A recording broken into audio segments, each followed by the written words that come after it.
쉼과 묵상. 사랑하는 형제자매 여러분, 한 주간 평안하셨습니까? 오늘은 혀의 열매라는 주제로 여러분과 함께 묵상의 시간을 갖고자 합니다. 오늘 본문 말씀은 잠언 18장 21절의 말씀으로 다 함께 큰 소리로 읽어보겠습니다.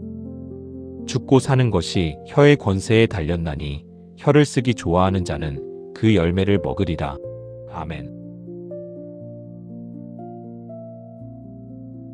사랑하는 형제자매 여러분, 사람은 하루 평균 1만 5천에서 2만 마디의 말을 한다고 합니다. 눈을 뜨는 순간부터 잠드는 순간까지 우리는 쉬지 않고 말을 쏟아냅니다. 그런데 우리는 내가 한 말의 대부분을 금방 잊어버립니다. 어제 점심에 누구에게 무슨 말을 했는지 기억하는 사람은 많지 않습니다. 그러나 어떤 말은 다릅니다.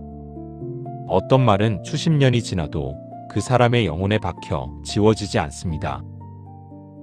지금도 마음속 어딘가에 오래전 누군가에게 들은 말이 살아있는 분이 계실 것입니다.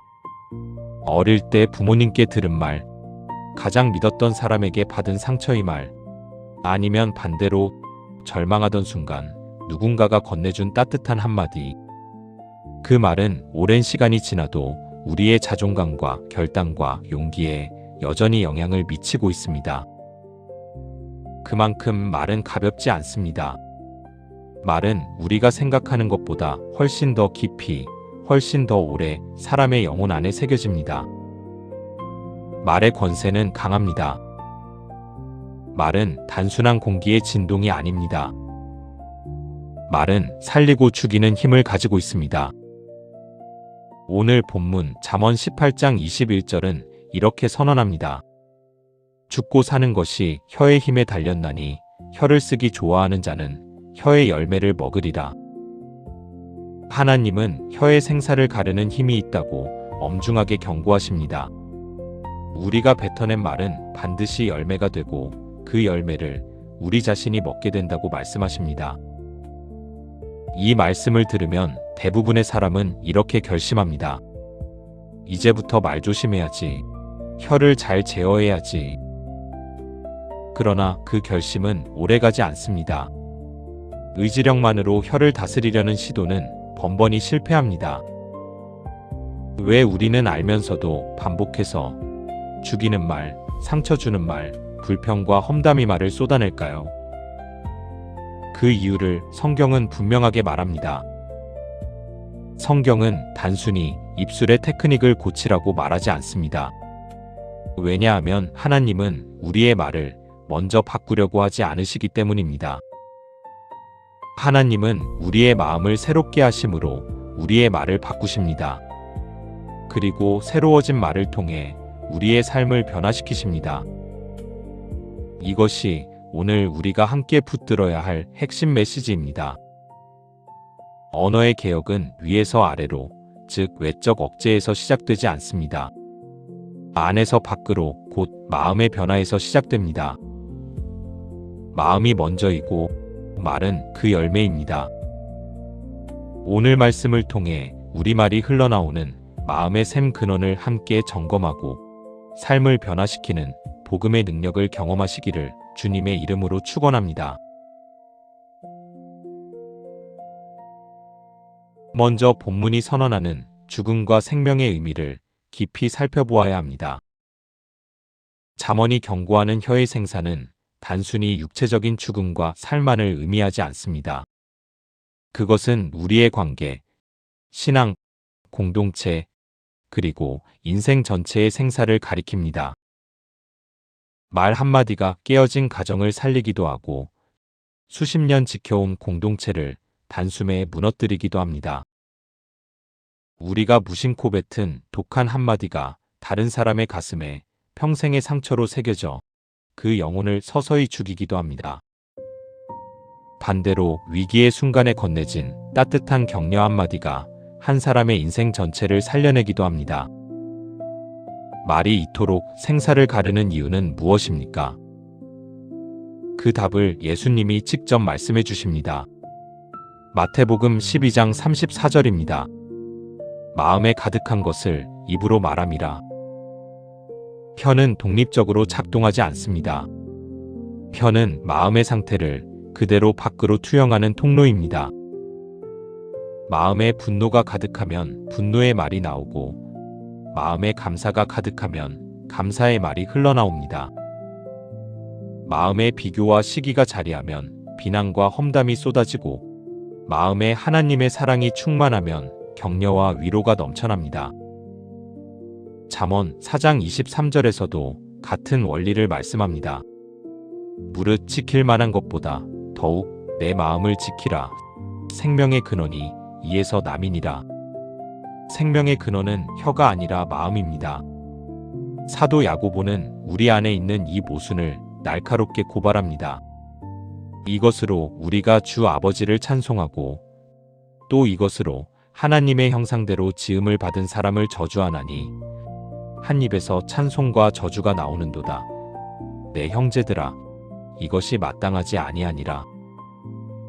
주일 아침 예배당에서는 온 마음으로 찬양을 드리다가 교회 문을 나서는 순간 가족에게, 동료에게, 지체들에게 상처를 주는 말을 쏟아냅니다. 야고보는 이어서 묻습니다. 샘이 한 구멍으로 어찌 단물과 쓴물을 내겠느냐? 문제는 입이 아닙니다. 문제는 샘의 근원, 곧 마음입니다. 이 모순은 단지 초대교회 성도들만의 문제가 아닙니다. 오늘 우리 안에도 동일하게 존재합니다. 주일 예배에서 감격하며 눈물로 찬양했던 같은 입술로 집에 돌아와 가족에게 상처를 주는 말을 쏟아냅니다. 이것은 위선이기 이전에 마음의 샘이 아직 충분히 변화되지 않았다는 영적 신호입니다. 역사 속에서도 이 원리는 분명히 드러납니다. 광야를 40년 동안 방황한 이스라엘 백성의 문제가 무엇이었습니까? 표면적으로는 그들의 불평과 원망의 말이었습니다. 우리가 왜 애굽에서 나왔나? 차라리 거기서 죽었더라면 좋았을 것을. 그러나 하나님이 진노하신 것은 그들의 말 자체가 아니라 그 말 뒤에 있는 불신앙의 마음 때문이었습니다. 민수기 14장 28절에서 하나님은 이렇게 말씀하십니다. 너희 말이 내 귀에 들린 대로 내가 너희에게 행하리니. 마음의 불신앙이 말이 되었고 그 말이 곧 그들의 운명을 결정했습니다. 그렇기에 하나님의 방법은 언제나 마음에서 시작됩니다. 하나님은 외적인 언어 교정 훈련을 시키시지 않습니다. 먼저 우리의 마음에 성령의 생수를 부으심으로 마음 자체를 새롭게 하십니다. 에스겔 36장 26절에서 하나님은 약속하셨습니다. 또 새 마음을 너희에게 주고 새 영을 너희 속에 두며 너희 육신에서 굳은 마음을 제거하고 부드러운 마음을 줄 것이며 그 새 마음이 새로운 말을 만들고 새로운 말이 새로운 삶을 빚어냅니다. 이것이 복음의 전략입니다. 하나님이 마음을 바꾸시면 말이 바뀌고 말이 바뀌면 삶이 바뀝니다. 그러므로 오늘 우리가 정직하게 물어야 할 질문은 이것입니다. 내 말은 어디서 오고 있는가? 내 언어의 뿌리인 마음은 지금 어떤 상태인가? 만약 우리 입에서 여전히 죽이는 언어, 원망과 불평과 험담이 끊이지 않는다면 그것은 의지력이 부족해서가 아닙니다. 마음의 샘 근원에 하나님의 치료가 필요하다는 신호입니다. 그리고 그 마음의 치료는 오직 십자가의 복음으로부터 시작됩니다. 오늘 우리에게 필요한 것은 더 강한 자기 절제가 아니라 하나님께서 부어주시는 마음의 새로움입니다. 혀를 쓰기 좋아하는 자는 혀의 열매를 먹으리라. 본문의 이 후반부가 우리에게 던지는 또 하나의 중요한 진리가 있습니다. 농부는 자신이 심은 것을 거두게 되어 있습니다. 가을에 풍성한 열매를 원한다면 봄에 좋은 씨앗을 심어야 합니다. 가시밭에 가시를 뿌려놓고 포도를 기대할 수는 없습니다. 마찬가지로 우리가 일상에서 심는 말의 씨앗은 반드시 어떤 형태로든 우리의 인생에 되돌아와 열매가 됩니다. 그 열매는 우리가 원하든 원하지 않든 우리 자신이 먹게 됩니다. 사도 야고보는 이 제어되지 않는 혀의 파괴력을 생생하게 묘사합니다. 혀는 곧 불이요 불의의 세계라. 혀는 우리 지체 중에서 온몸을 더럽히고 삶의 수레바퀴를 불사르나니 작은 촛불 하나가 건조한 숲 전체를 집어삼키듯 제어되지 않은 말 한마디가 수십 년 쌓아온 관계를 한순간에 불태워버립니다. 가정에서 쌓인 독한 말들의 열매는 결국 냉랭한 관계와 깨어진 신뢰로 돌아옵니다. 직장과 공동체에서 뿌린 험담과 비난의 씨앗은 고립과 불신의 열매가 되어 자신에게 돌아옵니다. 말의 열매는 단지 타인과의 관계에서만 드러나지 않습니다. 내가 나 자신에게 하는 말도 마찬가지입니다. 나는 역시 안 돼. 어차피 될 리가 없어라고 스스로에게 반복해서 말하는 사람은 그 말의 열매를 자신의 삶 속에서 먹게 됩니다. 두려움과 패배감과 무기력이 그 사람의 삶을 지배하게 됩니다. 반대로 나는 하나님의 자녀다. 주님이 나와 함께 하신다. 어떤 상황에서도 소망이 있다고 고백하는 사람은 그 고백의 열매가 삶의 든든한 기둥이 됩니다. 우리는 지금 이 순간에도 끊임없이 말의 씨앗을 심고 있습니다. 우리 마음에 오래 남는 말의 힘을 생각해 봅시다. 어린 시절 부모님께 너는 왜 그것밖에 못하니라는 날카로운 한마디를 들으며 자란 아이는 수십 년이 지나 어른이 된 후에도 중요한 결단과 도전의 순간마다 그 음성에 붙잡힙니다. 어차피 안 된다는 패배의 열매가 그 사람의 삶 전체를 지배하게 됩니다. 반대로 주눅 들고 낙심한 아이에게 선생님이 건넨 응원의 한마디는 그 아이가 거친 인생의 풍랑을 만날 때마다 다시 일어서게 하는 평생의 든든한 버팀목이 됩니다. 생명의 말이 생명의 열매를 맺습니다. 그렇다면 우리는 어떤 말의 씨앗을 심어야 할까요? 잠시 솔직하게 자신을 들여다보시기 바랍니다. 오늘 하루 내가 뱉어낸 말들을 떠올려 보십시오. 가족에게, 동료에게, 이웃에게 건넨 말 중에 생명의 씨앗은 몇이나 됩니까? 반대로 죽임의 씨앗, 비교와 비난과 불평의 씨앗은 몇이나 심었습니까? 오늘 내가 심은 씨앗이 결국 내가 먹을 열매를 결정합니다. 에베소서 4장 29절은 명확한 기준을 제시합니다. 무릇 더러운 말은 너희 입 밖에도 내지 말고 오직 덕을 세우는데 소용되는 대로 선한 말을 하여 듣는 자들에게 은혜를 끼치게 하라.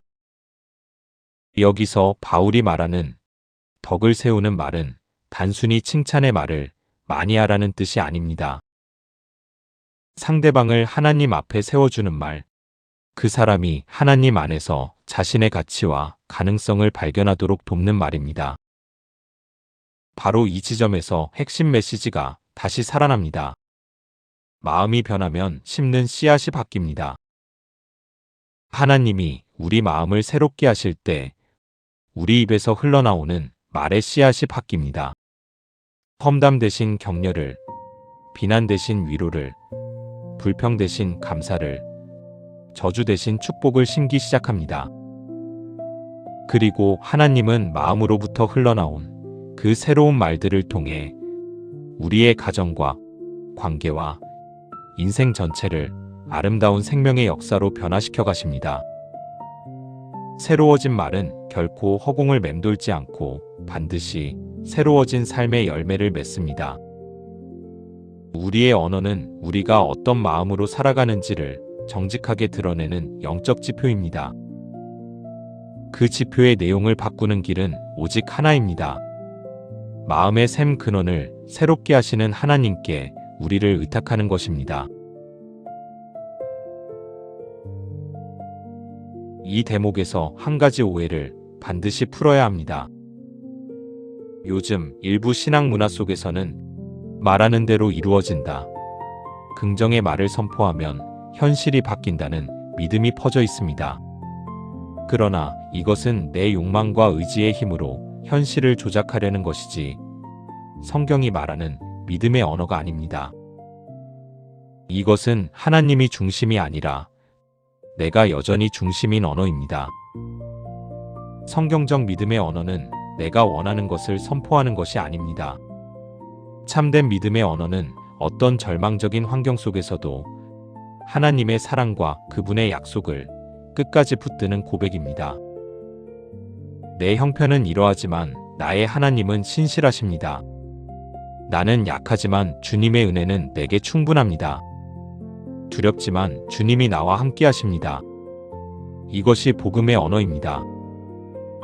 상황을 부정하는 것이 아니라 상황 너머에 하나님을 붙드는 언어입니다. 우리는 이 믿음의 언어의 가장 완성된 모습을 예수님의 십자가에서 찾을 수 있습니다. 예수님의 육체가 가장 깊은 고통 속에 있었던 그 순간, 주님의 입술에서 흘러나온 첫 마디는 무엇이었습니까? 원망이나 저주가 아니었습니다. 누가복음 23장 34절은 이렇게 기록합니다. 아버지여, 저희를 사하여 주옵소서. 자기의 하는 것을 알지 못함이니이다.